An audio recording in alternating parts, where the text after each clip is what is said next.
Mummy mummy જલ્દી આય, London થી parcel આવ્યું છે મમ્મી. આ પાર્સલ મોકલાયું છે લંડન થી જય ડિપ્સ ભાઈએ. દોસ્તો હવે હું તમને બતાવું કે આમાં જય ડિપ્સ ભાઈએ શું શું મોકલાયું છે. તો દોસ્તો આ મારી માટે છે ચીગમ અલગ અલગ ફ્લેવરની, પછી આ છે ચોકલેટ, અને દોસ્તો આ પણ ચોકલેટ છે.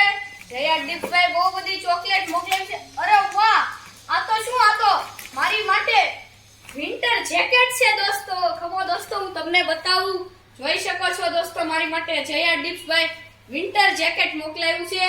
અને દેવ માટે મસ્ત જય ડિપ્સ ભાઈ મોકલાવ્યું છે રેડ કલરનું દેવનું ટી-શર્ટ. દોસ્તો જોઈ શકો છો દેવને રેડ કલર બહુ પસંદ છે. અરે જય ડિપ્સ ભાઈ મેં તો તમને એમનો મજાક કરતો તો કે ચોકલેટ મોકલાવો મોકલાવો અને એનું લંડન નું મોકલાવો, તમે તો રિયલ માં મોકલાઈ દીધી. વાહ જય ડિપ્સ ભાઈ, થેન્ક યુ વેરી મચ જય ડિપ્સ ભાઈ, તમે અમારી માટે એટલી બધી વસ્તુ બતાવી. અને દોસ્તો આ છે મારી માટે હજી એક ચીગમ છે. જય ડિપ્સ ભાઈ thank you very much. Thank you જય અંકલ.